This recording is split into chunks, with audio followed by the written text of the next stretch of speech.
अपनी रणनीति को अमला जामा पहनाते नजर आ रहे हैं। लेकिन सबसे बड़ा सवाल यह है कि क्या आखिर जो 400 पार का नारा दिया गया है एनडीए की तरफ से, खास तौर पर भारतीय जनता पार्टी की तरफ से, जो कहा गया कि बीजेपी की इस बार 370 प्लस सीटें आने वाली हैं और अगर एनडीए को जोड़ लेते हैं तो 400 का आंकड़ा पार करने जा रहा है एनडीए। लेकिन क्या रणनीति होगी ये हम समझेंगे।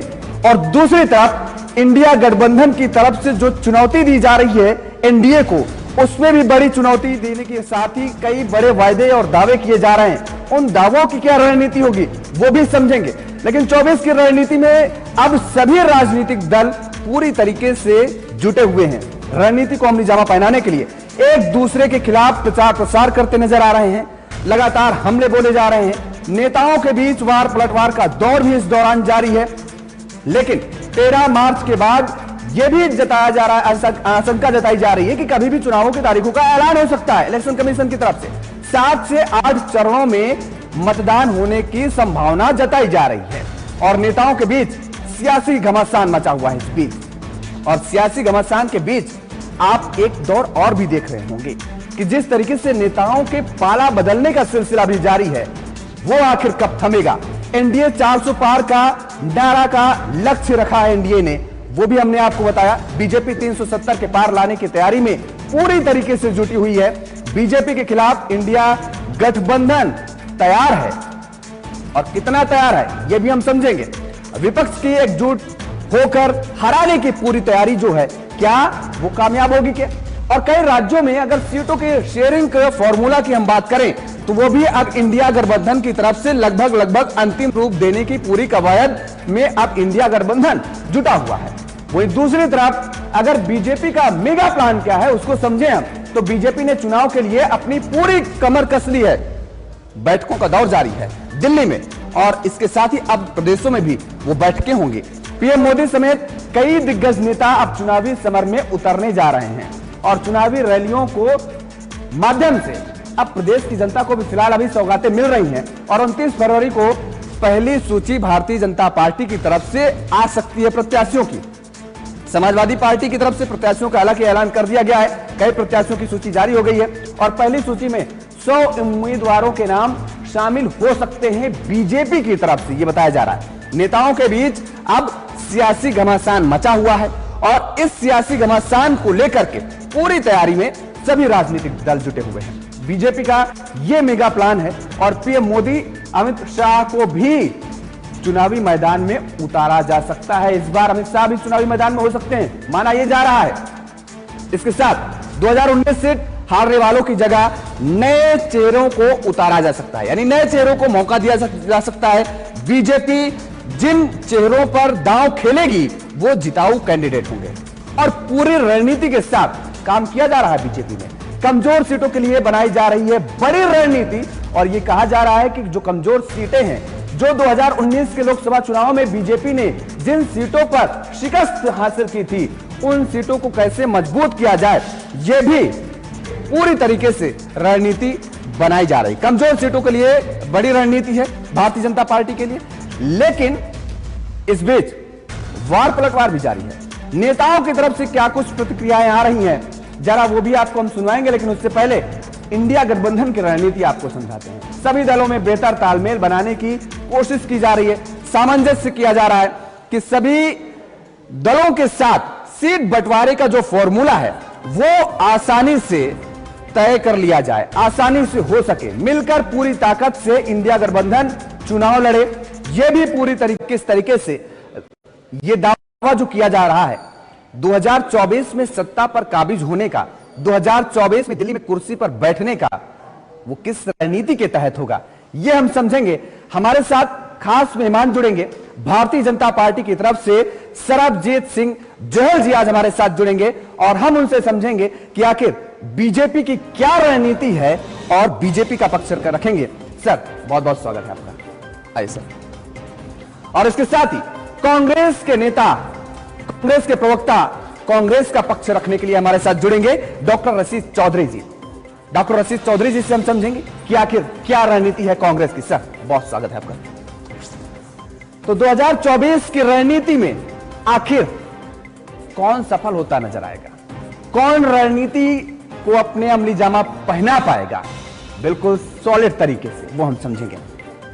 सबसे पहले भारतीय जनता पार्टी का समझ ले रहे हैं, क्योंकि बीजेपी बड़ा दावा कर रही है, 400 पार का नारा दे रही है, 370 की बात कर रही है बीजेपी खुद सीट लाने की।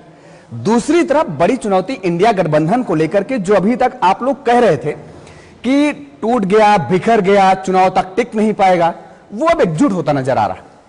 कैसे आपको लगता है, क्या रणनीति है 400 पार की? देखिए पंडित जी, आप सबको मालूम है माननीय प्रधानमंत्री जी की क़यादत में आज पूरा देश, पूरी दुनिया आज ये मान चुकी है कि माननीय प्रधानमंत्री ने जिस कदर पूरे हिंदुस्तान में नहीं, पूरे देश में और पूरी दुनिया में भारत का नाम रोशन किया है। मैं समझता हूं कि 370 और 400 से पार गठबंधन, इसमें कोई मुश्किल नहीं है। हमारा एक एक कार्यकर्ता जो है पूरे हिंदुस्तान में, पूरे जम्मू कश्मीर में एक एक कार्यकर्ता अपने काम के लिए लगा हुआ है। आप जिस गठबंधन की बात कर रहे हैं, मैं फोटो देख रहा था, इसमें नीतीश तो पहले से ही गायब है, और मैं समझता हूं कि ममता का भी पता है कि राहुल आएगा तो सब कुछ बहा के ले जाएगा, और ये सच्चाई है। तो आज जो हमारी अपोजिशन है उसके पास कोई मुद्दा नहीं है। ये गठबंधन जो है, ये आप देखेंगे इलेक्शन के बाद जब रिजल्ट आएगा, ये कहीं टिक पर नहीं पाएंगे, ये कहीं पर भी नहीं है, ये ग्राउंड में है ही नहीं है, लोगों के बीच ही नहीं है। ये गठबंधन महज एक दिखावा है, थोड़ा बहुत आ रहा है। अब जो अलायंस है, पंजाब में तो अलग से आम आदमी पार्टी इलेक्शन लड़ रही है, कांग्रेस के खिलाफ है, वहां ऐसे ही कहीं साथ है, कहीं। अब इनकी मजबूरी है सबको मिलके मोदी जी को हराना है, लेकिन ये होगा नहीं। आज पूरे हिंदुस्तान जो है 140 करोड़ जनता मोदी जी के साथ है, और पिछली बार से भी देखिए, पहले कितनी सीट आई थी, दूसरी बार बढ़ी, इस बार 370 से ज्यादा भारतीय जनता पार्टी जो है वो हिंदुस्तान से पार्लियामेंट की सीटें ले जाएगी, और गठबंधन जो है वो 400 से पार जाएगा, इसमें कोई दो राय नहीं। सर, ये 370 का जो आपने नारा दिया, थिंक टैंक जिसने भी इस पर काम किया, भारतीय जनता पार्टी का जो भी थिंक टैंक रहा, क्या स्ट्रेटजी रही कि 370 ही नारा दिया? 71 भी हो सकता था, 69 भी हो सकता था। देखिए, 370 एक बड़ा मुद्दा था जो पिछले 70 साल से यहां विकास, आज देखिए यहां IIT, IIM, AIIMS, flyover, tunnels, कहां विकास नहीं हुआ है। पंचायतों को सशक्तिकरण किया, पहली बार पता चला कि पंचायतों के पास कितना पैसा आया। DDC, BDC, ये जो सरकारें थी 70 साल से, इन्होंने आज तक लोगों का विकास ही नहीं होने दिया था। मंत्रियों के पास आपको एक खंबे के लिए जाना पड़ता। मैं जम्मू कश्मीर की बात कर रहा हूं, यहां पर रोज आए दिन हमारी आर्मी पे पत्थर, आज कहां पत्थरबाज, कहां आज पार्टी का अकेले केवल कांग्रेस पार्टी का इंक्रीज हुआ, तो वो देश की जनता जो है, कांग्रेस पार्टी आज भी देश की सबसे बड़ी पार्टी है, और देश की जनता को पता है कि क्या है। जहां तक रहा डेवलपमेंटल वर्क्स का सवाल कि उनको लेकर के प्रधानमंत्री जी जाएंगे, बिल्कुल उनके भाषण जो है उनमें डेवलपमेंट्स भरपूर दिखती है, और वो भाषण के द्वारा ही डेवलपमेंट करते हैं। यहां भी कई चीजों का इनॉग्रेशन अभी पिछले दिनों कर दिया गया जो कि एक्चुअल में ऑपरेशनल नहीं है। और इसी तरह से जो मेन डेवलपमेंट, जो देश के विकास की बात थी, राष्ट्रहित की बात थी, वो थी रोजगार, जिसका बीजेपी ने वादा किया था 2 करोड़ रोजगार हर साल देंगे। ये तो 2 करोड़ उल्टा रोजगार हर साल तक गंवा रहे हैं। ये वो था इन्फ्लेशन को कंट्रोल करेंगे, वो था आज किसान जो है शहीदी दे रहे हैं और उन पर गोली पे गोली चलाई जा रही है। रोजगार आप जिस इन्फ्लेशन, अनएम्प्लॉयमेंट, प्राइस राइज का देख लीजिए, और इकोनॉमिक जो हमारा ग्रोथ था उसमें $1 ट्रिलियन ऐड करने से बात नहीं बनेगी। बात ये बनेगी कि आपने कर्जा कितना चढ़ा दिया। 70 साल में जितना कर्जा था उसका दो गुने से ज्यादा कर्जा आपने पिछले 10 साल के आसपास जो अरसा हुआ उसमें चढ़ा दिया। तो कोई कंक्रीट पॉलिसी किसी चीज को ले आई नहीं। मिलिटेंसी की भी बात कर रहे थे, आतंकवाद की बात कर रहे थे, तो आपको क्या पिछले कुछ ही 1-1.5 महीने के पहले का इंसिडेंट जो शर्मनाक वाका चंडीगढ़ में हुआ, पशाना के पास हुआ, उसको हम भूल सकते हैं? क्या देश भूल सकता है? क्या श्रीनगर के जो अटैक्स हैं उनको भूल सकते हैं? माइनॉरिटीज की भी अभी पिछले महीने उनको भूल सकते हैं? तो ये खोखले वादे, खोखले दावे करके इंडिया अलायंस से एक डर है जो इनके बहव है, बट जनता जानती है कि किसको क्या करना है और वो करेगी। हमें पूरी तवक्का है, उसी के हिसाब से हमारी स्ट्रेटजीज है। और अगर डेमोक्रेसी की बात कर दीजिए तो जम्मू कश्मीर में ये कहते हैं सब कुछ अच्छा है, तो चुनाव क्यों नहीं करवाते? लोकसभा चुनाव की तैयारियां हो रही हैं तो असेंबली चुनाव से पीछे क्यों हटते हैं? 28,000 पंचायत के जो लोग थे, जो एम्पावर्ड थे, उनको ऑल ऑफ सडन आपने उसको अब्सोल्यूट कर दिया। तो डेमोक्रेसी कहां है? आज हमारे पास जो जम्मू एंड कश्मीर में कोई बात करना चाहता है, अभी एक फॉर्मर मिनिस्टर थे, इनके सहयोगी में सब कुछ थे, उससे निकला क्या? अल्टीमेटली कोर्ट ने उसको बरी किया, कहा जाओ यार केस चलता रहेगा। 16 लाख की बात थी और इन्होंने उसको उस बीमार आदमी को हॉस्पिटल से उठा के जेल में डाला।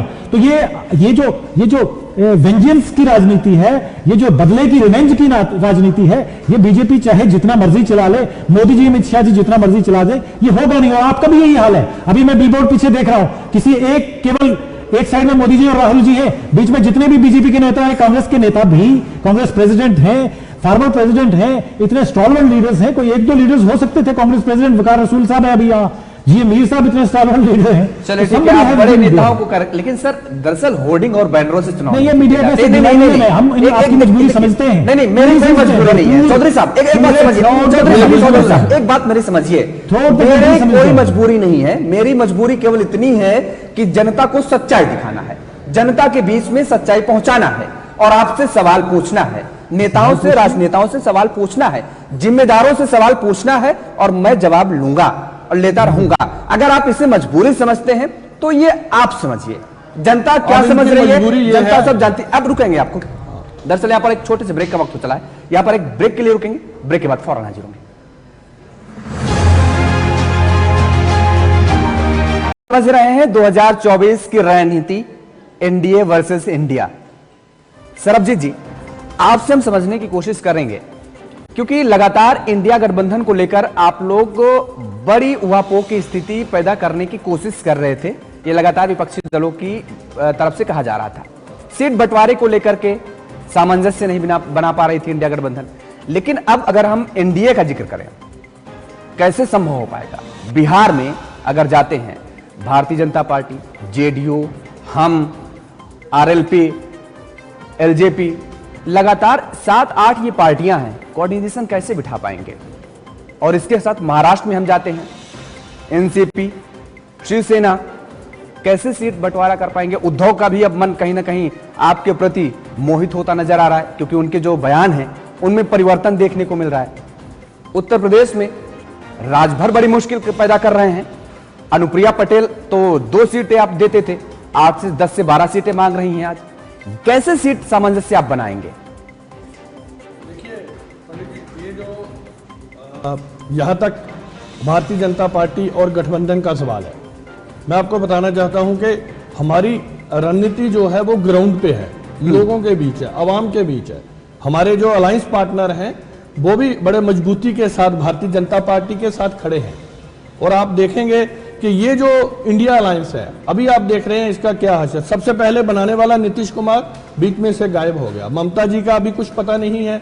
आम आदमी पार्टी जो है वो भी ऐसा ही करना चाहती है, कहीं पर है कहीं पर नहीं। अभी इलेक्शन आने दीजिए, सब बिखर जाएंगे। ममता जी को भी पता है कि अगर राहुल गांधी लीड करेगा तो मेरा क्या हशर होने वाला है। जरूरत ही नहीं है बाकी लोगों को आगे आने की, लाने की। सबको पता है कि राहुल गांधी जहां जहां जाएगा वहीं वहीं सफाया हो जाएगा। तो ये सारा जो अलायंस है, लेकिन खबर आ रही है कि 5 सीट देने के लिए दीदी तैयार हो रही है कांग्रेस को। हाँ, लेकिन आप देखिए दीदी भी समझदार है और मुझे लगता है कि वो आएंगे नहीं। बड़ी काफी हद तक उसको मालूम है कि जब भी वो कांग्रेस के साथ गई हैं उनका बुरा हशर हुआ है। तो मैं समझता हूं कि उनके भी आप देख लीजिए, आप उद्धव जी के बयान अभी 1-2 दिन में सुन लीजिए। अभी आते आते देखिए कोर्ट ऑफ कंडक्ट लगता है, उसके बाद ये सब बिखर जाएंगे। और यही लोग थे, सबसे जो लीडर था इनका बड़ा, उनका भी देख लीजिए। वो सब उनको सबको पता है कि भारतीय जनता पार्टी और माननीय प्रधानमंत्री मोदी जी की क़यादत में आज पूरी दुनिया में जो हिंदुस्तान का, भारत का डंका बज रहा है, वो सब उसके साथ आना चाहते हैं। और ये जो आंधी है, ये आंधी जो है ये 400 से भी पार जाएगी। आप देखेंगे जब रिजल्ट आएगा। तो ये जो अब जो अपोजिशन के पास कोई मुद्दा नहीं है, कहीं पर किसानों को बुखलाकर वहां पर हालात खराब करने की कोशिश कर रहे हैं, कहीं पर और उल्टी सीधी बात कर रहे हैं। मैं आपको बताना चाहता हूं कि हम जम्मू कश्मीर से रहने वाले हैं। मैं यहां से डीडीसी हूं, बॉर्डर के बिल्कुल 0 पॉइंट पे है। आए दिन रोज बॉर्डर के पाकिस्तान की फायरिंग होती है। हम लोग वहां से पलायन करके पीछे आते थे। आज माइके लाल की हिम्मत है पाकिस्तान की, यहां से गोले भी जाएं तो वहां से गोली भी नहीं आती है। ये स्थिति आज माननीय प्रधानमंत्री जी की जो क़यादत में जो आज भारत विकसित विकसित भारत की तरफ जो बढ़ रहा है, ये सब लोग जानते हैं। बॉर्डर के हमारे जम्मू एक कश्मीर छोटा सा कमेंट, क्योंकि मेरे सवाल का जवाब आया नहीं सर। मेरा सवाल ये था कि जब लगातार इतने दलों को तोड़ने का जो आप पर आरोप लग रहा है, या वो स्वच्छंदता से आपके साथ हार रहे हैं, इनको कैसे आप सीटों को देकर के संतुष्ट कर पाएंगे? क्योंकि लगातार इनकी मांग भी बढ़ रही है ना, डिमांड इनकी बढ़ी हुई है सीटों को लेकर के। ये इसमें कोई दो राय नहीं है, डिमांड बढ़ी हुई है। लेकिन आप देखेंगे माननीय प्रधानमंत्री जी की क़यादत में सबको पता है, ये बिल्कुल सीट शेयरिंग का जो है ये काम हो जाएगा। ये तो इंडिया को प्रॉब्लम है, इंडिया दल को, जो इंडिया अलायंस है उनको प्रॉब्लम है। यहां पर एनडीए में सब माननीय प्रधानमंत्री मोदी जी और हमारे भारतीय जनता पार्टी के जो मजबूत लीडरशिप है, वो ये बड़ी आसानी से, जो अलायंस पार्टनर है उन सबको पता है उनकी जो हैसियत है, हैसियत से बढ़िया भारतीय जनता पार्टी उनको देती है, पहले भी देती है, और ये बिल्कुल दिक्कत नहीं आई। मजबूत लीडरशिप का आप जिक्र कर रहे हैं डॉक्टर राशि जी, यह सबसे बड़े सवाल अगर हम देखें कांग्रेस में, तो लीडरशिप को लेकर के ही खड़ा होता है सबसे बड़ा सवाल। और यह पूछा जाता है कि आखिर कांग्रेस में कौन सा ऐसा नेता है जिसकी मजबूत लीडरशिप हो, वो इंडिया को संभाल सके या कांग्रेस को संभाल सके, क्योंकि कांग्रेस में ही खेमे देखने को मिलते हैं, एक नहीं कई। देखिए, मजबूत लीडरशिप की जहां तक बात है, तो आपने थ्रू द कोर्स देखा होगा, 1-2 साल की ही हम बात करें तो आपने भारत जोड़ो यात्रा देखी है, उसका रिस्पांस लोगों का देखा है। उसके बाद जो स्टेट्स में इलेक्शन हुए हैं वो आपने देखे हैं, खास करके कर्नाटका इलेक्शन, उसके बाद immediately credit goes to Rahul Gandhi. और हमारे पास लीडरशिप की जो डेफिनेशन है, जो बीजेपी में और कांग्रेस पार्टी में, वो बड़ी डिफर करती है। बीजेपी में वन मैन रूल की डेफिनेशन है और उसको वो लीडरशिप कहते हैं। मोदी जी और अक्का दुक्का और किसी आदमी के बगैर वहां किसी का नाम नहीं है, कोई चलता नहीं है। अभी एक मैं आज वीडियो क्लिप देख रहा था, अभी 3 दिन 4 दिन जो पहले अधिवेशन हुआ इनका, उस अधिवेशन में बीजेपी के पार्टी प्रेसिडेंट नड्डा साहब को, राजनाथ जी को और अमित शाह को, सबको बाहर कर दिया और इशारा करके किसी ने बाहर किया। वो लाइव है, सब चैनल्स पे चला। सिर्फ एक मोदी जी का नाम, एक मोदी जी आदमी व्यक्ति के तौर पे, एक आदमी का वन मैन रूल जो है वो चल रहा है। हमारी लड़ाई तो देश का संविधान बचाने की है, डेमोक्रेसी बचाने की है, और उसमें जो लीडरशिप है, उसमें हमारे प्रेसिडेंट जो है मल्लिकार्जुन खड़गे जी हैं, इज एबल लीडर। 9 बार सांसद रहना कोई आम बात नहीं होती है, और हर जगह से, हर तरीके से वो कर रहे हैं, काम कर रहे हैं। सोनिया जी फॉर्मर प्रेसिडेंट है, राहुल गांधी फॉर्मर प्रेसिडेंट। लेकिन आरोप तो ये लगातार लग रहा है ना कि खड़गे साहब कोई फैसला ले पाते हो, तो बताइए। आरोप तो कांग्रेस पर ही बना है, आरोप ये प्रोपेगेंडा जो पॉलिटिकल पार्टीज अपोनेंट्स जिस हिसाब से बीजेपी परेशानी में करती है, वो करती आई है, वो करती रहेगी, उससे कोई फर्क नहीं पड़ता। बहरहाल जो फैक्ट है वो ये है कि ये पहले कहते थे प्रेसिडेंट नहीं होता, कोई और नहीं होता, चुनाव हुआ, प्रेसिडेंट बने, उनका टर्म जब पूरा होगा नया प्रेसिडेंट जो है वो आएगा।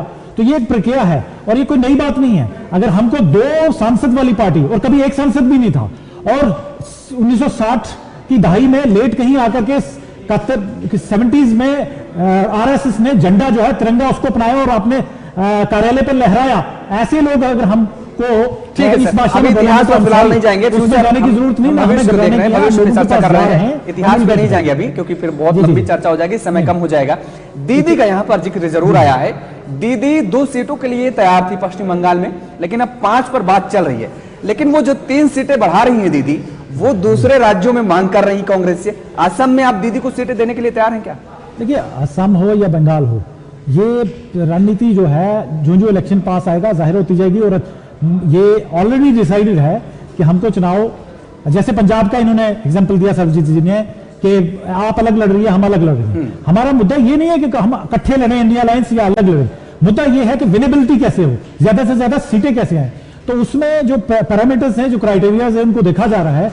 और हो सकता है कि असम में भी दीदी के साथ कुछ जगहों पर उनको कुछ दिया जाए, बंगाल से हमें 5 की जगह कुछ इंक्रीज हो, उसमें हो। ऐसी चीजें जो है, ये लीडरशिप डिस्कशंस जो है उनके साथ तय जारी है, और थोड़े दिन लगेंगे, ये सब कुछ बाकी भी स्टेट्स में सामने आएगा।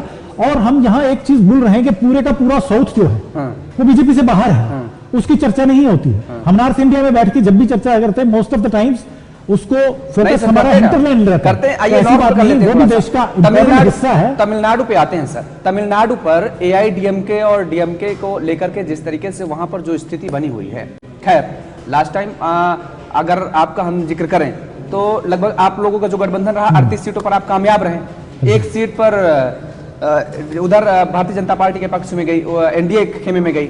लेकिन इस बार जो है, आप किस तरीके से वहां पर रणनीति बनाते नजर आए? क्या लगता है कि आपको वहां पर इस बार आप मजबूत हैं उसी स्थिति में?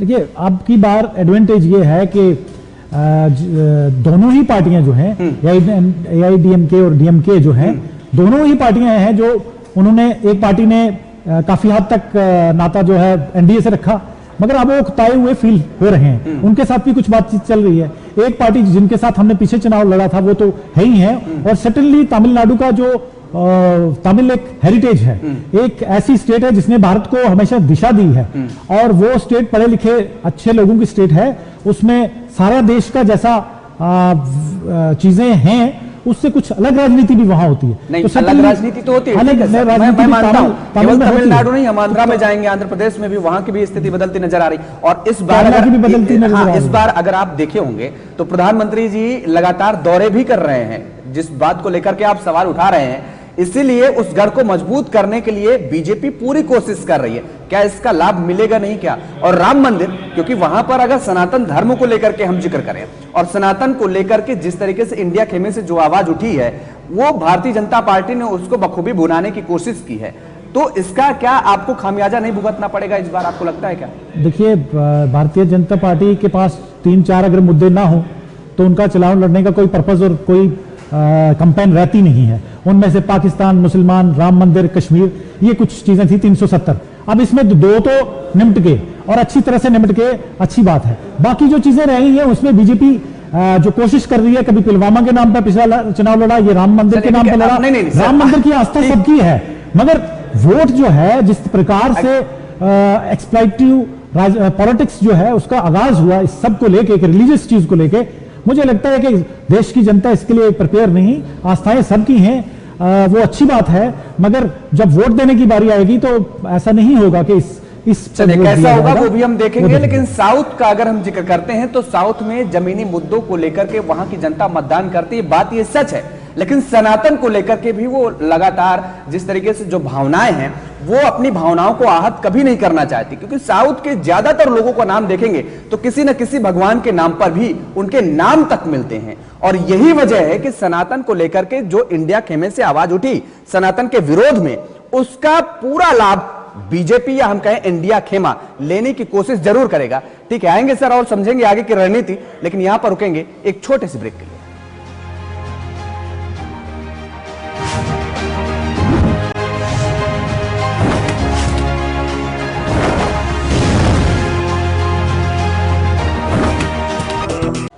रणनीति में हम समझेंगे आगे की रणनीति। साउथ का यहां पर जिक्र आया तो साउथ की भी बात कर लेते हैं कि आखिर एनडीए की क्या रणनीति है साउथ के लिए, साउथ प्लान क्या है वो समझ लेते हैं। सरबजीत सिंह जोहल जी, साउथ का यहां पर जिक्र हो गया, तमिलनाडु का जिक्र हुआ, आंध्र का जिक्र हुआ, कर्नाटक का भी हम कर लेते हैं। तमिलनाडु में तो इस बार आप अकेले हैं, आपके साथ अभी फिलहाल कोई नजर आ नहीं रहा है। कैसे आपको यह लगता है कि आप साउथ का किला फतह कर पाएंगे? कर्नाटक में आपको जो विधानसभा के चुनाव में शिकस्त मिली, उसको कैसे आप रूपांतरित कर पाएंगे लोकसभा के चुनाव में जीत में? देखिए पंडित जी, मैं आपको ये बात बताना चाहता हूं कि साउथ में हमारी पहले से बेहतर पोजीशन इस बार। यहां तक कर्नाटका का चुनाव है वो पहले हो गया, उसमें क्या क्या मुद्दे थे, लेकिन जहां तक पार्लियामेंट का सवाल है, कर्नाटका से भी हम स्वीप करेंगे। और हमारी तमिलनाडु में बहुत अच्छी स्थिति में है भारतीय जनता पार्टी वहां। तो मैं समझता हूं कि आने वाले इलेक्शन में बहुत बढ़िया तरीके से आप देखेंगे। और मैं अपने साथी की एक बात का जवाब देना भूल गया, ये कह रहे हैं कि यहाँ single man show Modi ji हैं, ये उल्टा चोर कोतवाल को डंडे। अरे भाई, कांग्रेस में है, पहले राहुल, फिर सोनिया, फिर उसके बाद प्रियंका, फिर राहुल, फिर सोनिया, वहां पर ऐसी स्थिति है। यहाँ पर भारतीय जनता पार्टी का एक एक कार्यकर्ता जो है वो अगर काम करेगा वो कहीं भी, ये एक एग्जाम्पल है। माननीय प्रधानमंत्री मोदी जी किस परिवार से आते हैं, आज देश के 2 बार प्रधानमंत्री बने हैं और तीसरी बार दोबारा बनने के लिए जा रहे हैं। हमें पूरा विश्वास है कि हम 400 के पार जाएंगे। ये जो आज आप बता रहे हो, ये भारतीय जनता पार्टी की देन है। यहाँ सबका साथ, सबका विश्वास, सभी कार्यकर्ताओं के साथ लेके चलने वाली जो पार्टी है वो भारतीय जनता पार्टी है। सिंगल मैन शो वाली पार्टी जो है वो तो कांग्रेस है। वहां देखिए वो उसको 30 साल हो गया राहुल गांधी को लॉन्च करते, उधर नहीं जाएंगे। अभी मुझे लगता है 20 साल और लगेंगे। ठीक है, ये तो आरोप का दौर जारी हो जाएगा, फिर इसमें आप एक दूसरे पर आरोप लगाते रहेंगे। सवाल ये है कि 400 का आप नारा दे रहे हैं और इसके लिए जीतना, सबसे बड़ी जो जीत हासिल करना वो यूपी, बिहार और महाराष्ट्र है, मुझे ऐसा लगता है। तो महाराष्ट्र में भी सीट बंटवारे को लेकर के कैसे आप सामंजस्य बना पाएंगे, मैंने पहले ही आपसे पूछा। बिहार में जो अब जेडीयू की स्थिति बनी है, 16 सीट पर जेडीयू और 17 पर आप आए थे, लेकिन इस बार जेडीयू की स्थिति आप वहां पर देख रहे हैं, जनता भी इस बात को समझती है कि साहब लगातार एक पंचवर्षीय योजना में एक बार जो मुख्यमंत्री पद की शपथ लेता है वो 3-3 बार ले रहा है, दल बदल कर रहा है बार बार। विधायकों का तो हमने सुना था, लेकिन मुख्यमंत्री की यह स्थिति बनी हुई। तेजस्वी यादव वहां पर विश्वास यात्रा निकाल रहे हैं, जन सैलाब उनमें उमड़ रहा है, लेकिन ये वोट बैंक में तब्दील हो पाएगा ये नहीं, ये भविष्य के गर्द में है। लेकिन आप वहां पर कैसे अपने आप को अपनी सफाई दे पाएंगे? रोजगार के मुद्दे को लेकर के लगातार वो गिर रहे हैं कि जब तक हमारी सरकार थी 17 महीने में हमने रोजगार दिए, जनता की समस्याओं को सुना, आप कैसे सर्वाइव करेंगे? देखिए, यहां तक बिहार का सवाल है। बिहार में नीतीश कुमार बहुत समझदार इंसान है, उनको पता है कि ये जो तेजस्वी यादव, लालू प्रसाद यादव ये इलेक्शन में बिल्कुल सफाया कर देंगे, और वो समझदार है, वो स्थिति समझता है, इसीलिए उसने दोबारा भारतीय जनता पार्टी और एनडीए का दामन थामा है। आप देखेंगे बिहार में हम टोटली स्वीप करेंगे, महाराष्ट्र और यूपी में टोटली स्वीप करेंगे, राजस्थान और गुजरात में टोटली स्वीप करेंगे, हरियाणा में हम टोटली स्वीप करेंगे, जम्मू कश्मीर में, यहां आप देखिए आज कश्मीर की हालत, कश्मीर में हमारे आए दिन हमारे जो मुसलमान भाई हैं वहां पर ऐसे जन सैलाब उमड़ा हुआ है, सब लोग भारतीय जनता पार्टी का दामन थाम रहे हैं। आप आने वाली इलेक्शन में देखेंगे साउथ में पहले से ज्यादा मजबूत स्थिति में है, इसीलिए 370 का नारा जो इंडिविजुअल भारतीय जनता पार्टी है माननीय प्रधानमंत्री जी की क़यादत में, हम 370 क्रॉस करेंगे, और जो एनडीए का अलायंस है वो 400 से पार करेगा और 404 सीट आएगी। अगर पिछली बार 303 आई थी, इस बार 404 से हम क्रॉस करेंगे। आप जब इलेक्शन होगी, रिजल्ट आएंगे, आप देखेंगे ये जो इंडिया गठबंधन दिशाहीन जो आए दिन जिसने लूटा है 17 साल, देखो लोगों ने देखा है इन सबको, यहाँ क्या काम हुए हैं। आज देखिए 6 लेन IIM, अब यहाँ की स्थिति देखिए, यहाँ पर पहली बार डेमोक्रेसी लोगों को पता चला, 3 टायर सिस्टम आया, ये लोग एक सिंगल मैन जो मंत्री होता था उसके हाथ में सब होता था, आज वहां का पंच, आज वहां के सरपंच को कितना पैसा, जो इन्होंने इलेक्शन करवाई 2 रुपये सरपंच को नहीं देते थे, आज DDC BDC सरपंच पंच, एक डिसेंट्रलाइजेशन हुआ पावर का, और लोगों को पता चला है कि आज कैसे माननीय प्रधानमंत्री जी की क़यादत में जम्मू कश्मीर आगे बढ़ रहा है, इसी तरह पूरा हिंदुस्तान आगे बढ़ रहा है। मैं समझता हूं कि हम बहुत ज्यादा मजबूती के साथ आज हिंदुस्तान की 140 करोड़ जनता, आज देखिए यहां पर ये कह रहे थे कि यह इकॉनमी, आज देखिए हिंदुस्तान की क्या पोजीशन है पूरी दुनिया में, हम 5th नंबर पे आ गए हैं, हमारी जो इकॉनमी है, जो ग्रोथ है, आज हम 5वें नंबर पर दुनिया में आ गए, और 3रे नंबर पर माननीय प्रधानमंत्री जी का एक संकल्प है पूरे देशवासियों के साथ, विकसित भारत के साथ, कि हम 3रे नंबर पे दुनिया में अपनी जो पोजीशन है हमारी फाइनेंशियल उसको लाना चाहते हैं। मैं समझता हूं ये बहुत जल्दी, और लोगों को आज विश्वास है 3री सबसे बड़ी अर्थव्यवस्था बनने की ओर अग्रसर है। डॉक्टर राशिद जी, सवाल ये उठ रहा है, बार बार जम्मू कश्मीर का भी जिक्र हो रहा है, तो अब जम्मू कश्मीर का अगर हम जिक्र करें तो प्रधानमंत्री नरेंद्र मोदी जिस दिन आए उन्होंने साफ तौर पर कहा कि ये एक ऐसा स्टेट हो रहा है जहां पर IIT है, एम्स है, IIM है, लगातार शिक्षा का हम देखें, चिकित्सा का देखें, रोजगार का देखें, लगातार दावे किए जा रहे हैं, सरकार काम कर रही है, आप दिशाहीन है, कोई मुद्दे ही नहीं है आपके पास। जम्मू कश्मीर पे ही 1 मिनट दे दीजिए और मैं ये स्कोर सेटल कर लेता हूं।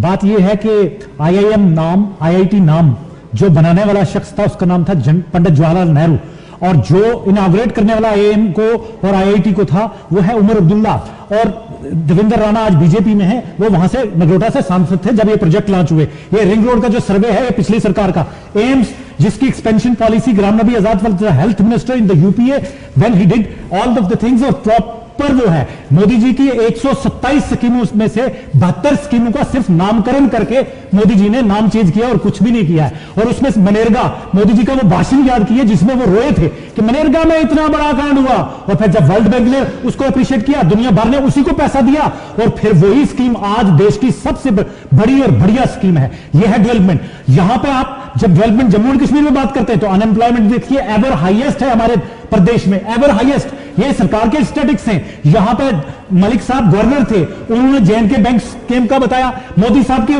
रिकमेंडेशन पे 300 करोड़ की फाइल रिकमेंड होनी थी, उन्होंने रिजेक्ट की, आज उन पे ईडी बैठी हुई है। 2000 करोड़ का पावर स्कीम हुआ, उसके लिए कौन रिस्पॉन्सिबल? 1200 पोस्टें सब इंस्पेक्टर की बेची गई, वो एग्जाम रद्द हुआ, हमने प्रोटेस्ट किया, करने के बाद आज बच्चे उसमें दोबारा से लगे, कोई पता नहीं अब तक कौन है, कौन एजेंसी हायर कीजिए। इस देश के बीच में गुंडागर्दी चल रही है, अनडेमोक्रेटिक रूल चल रहा है। बीजेपी के पास सिर्फ केवल एक राजनीति और एक स्टैटिस्टिक्स और एक फिगर है, इन्होंने मुझे लाया, तो let me clear the facts with in a minute और मे बी 30 सेकंड। वो ये है कि हमारा जो भी काम होता है उसके विरोध में ED, CBI, even judiciary, media, stealer, snatch, hooker, crook, do or die, किसी भी तरह बीजेपी जानती है सत्ता में आना, और हम जानते हैं आदर्शों की राजनीति, हम चाहते हैं डेमोक्रेसी की राजनीति, इंक्लूसिव ग्रोथ जिसको कहते हैं उसकी राजनीति। जब इनसे इन्फ्लेशन पे बात करो तो इनके पास कोई जवाब नहीं होता, जब इन पे कर्जे की, जिसका लाखों करोड़ रुपया कर्जा हम पे, आज मैंने कहा कि 2 गुना से ज्यादा, exact figure I can give you with in a minute, वो हो गया, उसकी बात नहीं करते, इन्फ्लेशन की बात नहीं करते, एवर हाईएस्ट अनएम्प्लॉयमेंट है उसकी बात नहीं करते। और देश के अंदर जब जम्मू कश्मीर की बात आती है तो जितने प्रोजेक्ट आज ये जो रास्ता हमारा बन रहा है, एक्सप्रेस वे हाईवे, बाहर की कंपनियां, क्योंकि इनके लोगों ने कमीशन, लेकिन आरोप तो यही लगता है ना सर, आरोप तो यही लगता है